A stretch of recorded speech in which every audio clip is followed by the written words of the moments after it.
I think it is wonderful that you have this initiative to use the technology to get the best of our experts from Israel speak here before our Czech friends.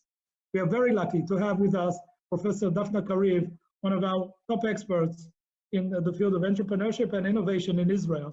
So for this webinar, I just established a model on ways of how to put the startup in motion, even in those days. I usually say to startups that are trying to figuring out what to do nowadays, I always tell them there's no option of ceasing your activity at the moment.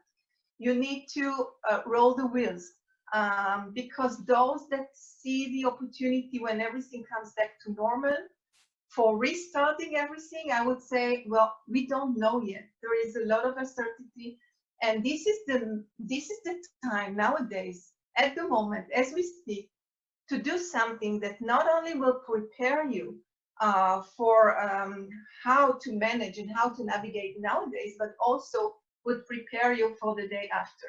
And I started by a quote of the WEF, of the World Economic Forum. It has been published, I think, 2-3 weeks ago. It says the businesses that invest, and I added now, in strategic, operational, and financial resilience to emerging global risks will be better positioned to respond and recover. So this might be a very good, I would say, quote for us. Don't let uncertainty paralyze you. In some sectors, startups are prospering. We see it, of course, in the medical device and technology and anything that has to do with digital diagnosis and health and technology and so forth, sure, and this is really expected. But we also see in education and everything around education. So it's not only the courses themselves provided online, but anything that has to do with the layers of the education. We see it in gamification. People are at home and they want to, and they start to be interested about gaming. Anything that has to do with gaming. They are also expecting to have gaming in other very serious sectors as well.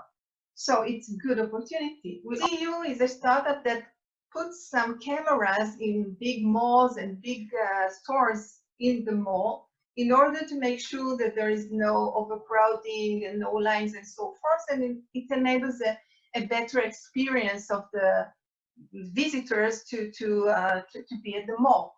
So since the malls are closed now and there are not so much opportunities in the stores as well, they have, again, people and decided to enable those,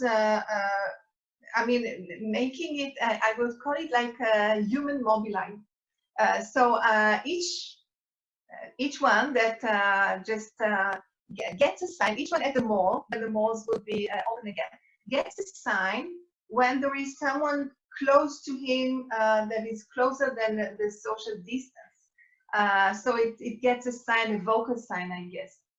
Another thing that is very important is maybe one of the most important things is to build now. The second thing is to build now the most relevant strategic partnership. See here, these are escalators, and of course, when you touch the escalators, it's risky because it might be infected or infect you. So rather than to use the chemicals, there is ultraviolet light that does the effect and disinfect the escalators. You see those two people that have designed a light box with those ultraviolet light. One of my colleagues in another university has done something amazing. I saw it on Facebook that he is surrounded by the most celebrities in Israel.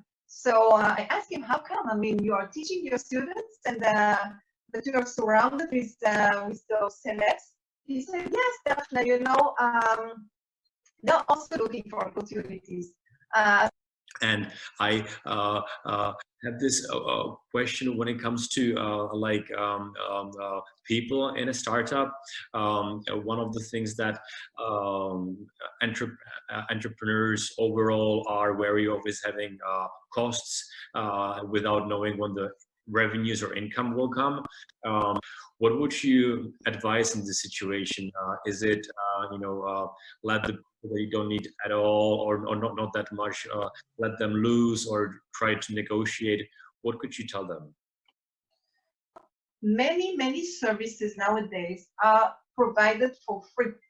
Many services, such webinars, for example, mentoring sessions, but I see also some others. So what I say is that we need to, first of all, to exploit those opportunities and to see if there are some services that we can just get them, of course, by negotiating and so forth, and to scout for them. But if we can have some services that might be for free.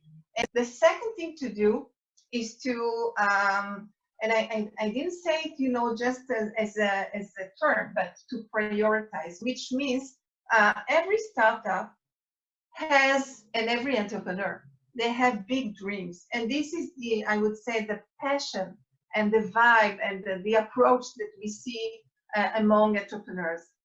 This is the time to put those big dreams in a box close to you, not to lose them, to put close to you, to know that you will open this box, but not now. Now you have to be much more modest.